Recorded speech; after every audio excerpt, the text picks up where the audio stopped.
¿Escucharon hablar alguna vez de los argentinos que estuvieron en el Titanic? Bueno, todos conocemos más o menos la historia del Titanic, que se hundió en el año 1912 y que murieron más de 1400 personas. Hasta ahí todos sabemos. Pero ahí también estuvieron metidos argentinos, porque los argentinos estamos por todos lados, de los cuales una persona sobrevivió y la otra no. Y ahí se mezcla amor, mala suerte, heroísmo, entre tantas cosas más. Pero bueno, para conocer mejor la historia de estas dos personas tenemos que ir al inicio.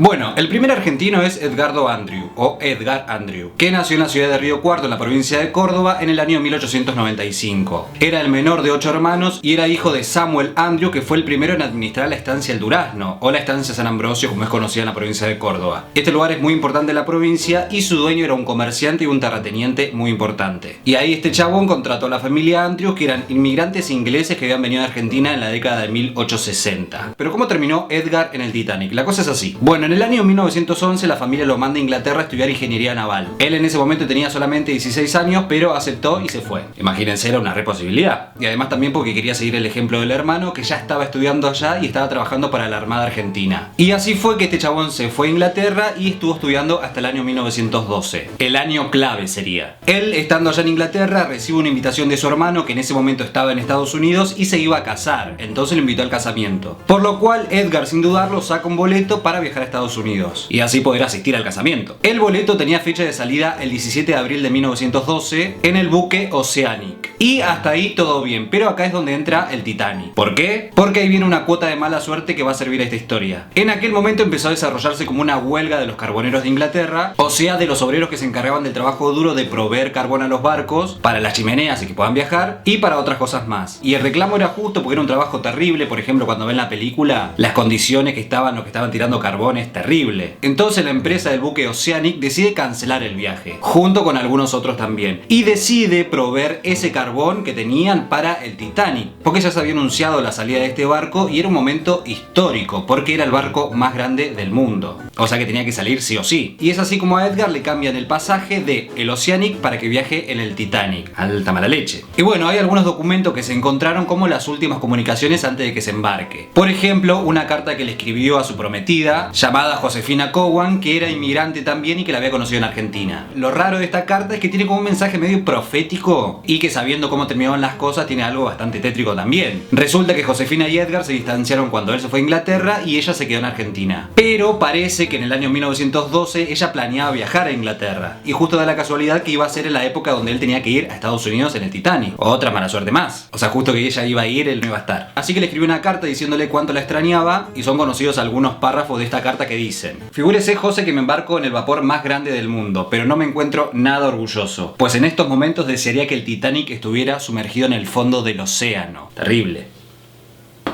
Y así fue, el 11 de abril de 1912 el Titanic zarpa a Estados Unidos y 3 días más tarde se hunde. Eso es lo que ya conocemos todos. Pero la historia de Edgardo no termina ahí, porque tiempo después se conoce una actitud heroica que tuvo este chabón. Y es acá donde entra la inglesa Winnie Trout, que era una maestra de 27 años que se había conocido con Edgar antes de embarcarse, y 4 días fueron amigos, porque ella estaba más o menos en la misma situación, que le habían cancelado el viaje también. Y coincidieron en que a los dos lo resignaron al Titanic. Pero esta chabona Winnie fue una de las sobrevivientes, una de las 712 personas que sobrevivieron, y lo hizo gracias a Edgar. Como muchos saben, este barco supuestamente era imposible que se hunda, y por tal motivo se cumplieron un par de negligencias también. Por ejemplo, que no había bote ni chalecos para todos los pasajeros, y esto deriva al acto heroico de Edgardo. ¿Por qué? Porque al ver a Winnie que empezó a desesperarse por esta situación y al no encontrar ningún chaleco, él le ofrece el suyo. Y como ya no quedaba lugar en los botes, ella se sube a uno y él decide tirarse al mar como para nadar y salvarse, cosa que no pasó y murió. Terrible. Salud por Edgar. Capó. Y bueno, esta anécdota fue confirmada después por Winnie 40 años después de lo que pasó. O sea, estuvo todo ese tiempo sin hablar del tema hasta que en un momento se sintió preparada y lo hizo. Y ahí confirmó el acto heroico de Edgar. Después, lamentablemente, no se encontró el cuerpo, claramente, pero en una expedición en el año 2000 que se hizo sobre el Titanic, ahí pudieron encontrar una valija que correspondía a Edgar. Y esto lo confirmó la familia, que encontraron ropa, un gorro, cartas, entre tantas pertenencias más que pertenecían a él. Increíble.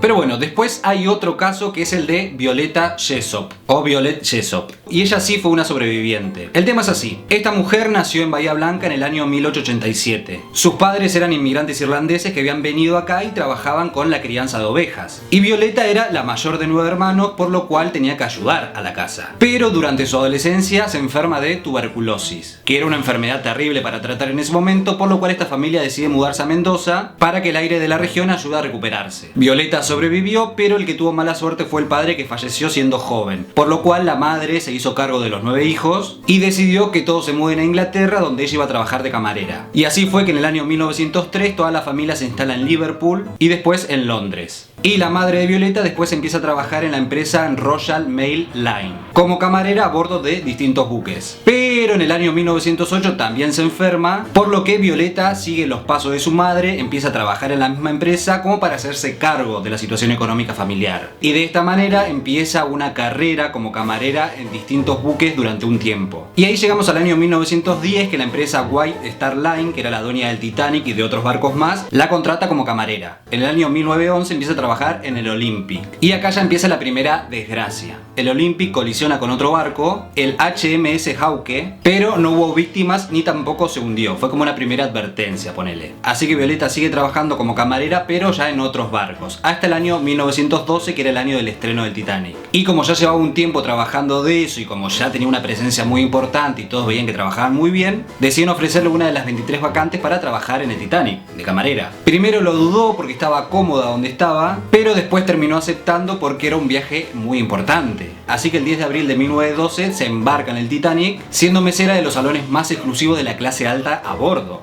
Terrible. Me escapa. Y acá ya entramos con el tema del hundimiento del Titanic. Cuando colisiona con el iceberg y la situación empieza a tener como un carácter de emergencia, le ordenan a Violeta y a sus compañeras que vayan y empiecen a tranquilizar a la gente. Porque imagínense cómo estaban todos. Según contó ella, que en un momento se le ordenó que suba uno de los botes como para dar el ejemplo. Como que el bote era seguro y que hagan lo mismo. Porque en ese momento todos estaban bastante desconfiados con la seguridad de esos botes. Y bueno, acá también se ve una parte muy importante. Ya es reconocido el dato ese que iban primero las mujeres y los niños, y los hombres quedaban para el final. Así que Violeta, cuando ya estaba en uno de los botes, uno de los tripulantes le da un bebé y pide que se haga cargo. Este bebé estaba a cargo de un hombre, pero como ese hombre no podía subir al bote, se lo dieron para que ella lo cuide, como para que tenga más posibilidades de sobrevivir. Y así fue, Violeta lo cuidó todo el tiempo hasta que lo rescataron. En total hubo 2.208 personas a bordo, de las cuales murieron 1.496. Y así fue que esta argentina se convirtió en una de las 712 personas que sobrevivieron. Terrible. Y bueno, los sobrevivientes que estuvieron un par de horas ahí a la deriva en los botes fueron rescatados por el crucero Carpathia. Y acá se ve una parte muy linda. Cuando Violeta y el bebé se encontraban ahí en la cubierta a salvo, una mujer se acercó a Violeta para ver el bebé que tenía y para ver si era su hijo. Por lo cual esta mujer, cuando lo ve, empieza a llorar, lágrimas, lágrimas, y sí, obvio, y se da cuenta que ese bebé era el suyo. Imagínense la alegría que tenía. Y ahí le explicó que en la desesperación de todo lo que estaba pasando, le da el bebé a su marido pensando que con él iba a estar mejor. Y así fue que Violeta no solo salvó su propia vida, sino la de alguien más. Que curiosamente este bebé, cuando tuvo la edad suficiente, la llamó para agradecerle. Pero no todo queda acá. A pesar de toda esta experiencia traumática, ella siguió trabajando de camarera y sirvió como camarera en la Primera Guerra Mundial en el barco el Britannic, que era un hermano gemelo del Titanic. El tema es que el 21 de septiembre de 1916, o sea, recién 4 años después del Titanic, ella estaba embarcada y se escucha como una explosión. Y casi de inmediato empieza a hundirse ese barco y en menos de una hora ya estaba totalmente bajo agua. En ese barco que se hundió murieron 30 personas y hubo 1.035 personas sobrevivientes, entre ellas Violeta. O sea que se volvió a salvar. Y bueno, así fue que siguió trabajando en otros barcos hasta que se retiró, muriendo en Inglaterra en el año 1971. Así que nada, así la historia de Violet o Violeta y cómo sobrevivió a estos dos barcos. Alta mala suerte tenía. Pero bueno, así la historia de estos argentinos que estuvieron en el Titanic, porque siempre estamos metidos en alguna. Si no lo sabían, ahora lo saben. Si tienen alguna historia, alguna leyenda, cualquier cosa de la que quieren que hable, díganme en los comentarios si lo hago. Acuérdense de compartir, de suscribirse, que ya somos un montón. Y creo que con eso ya estamos. Bueno, espero que les haya gustado y nos vemos en el próximo vídeo. ¿La gana de Titanic me dieron ahora?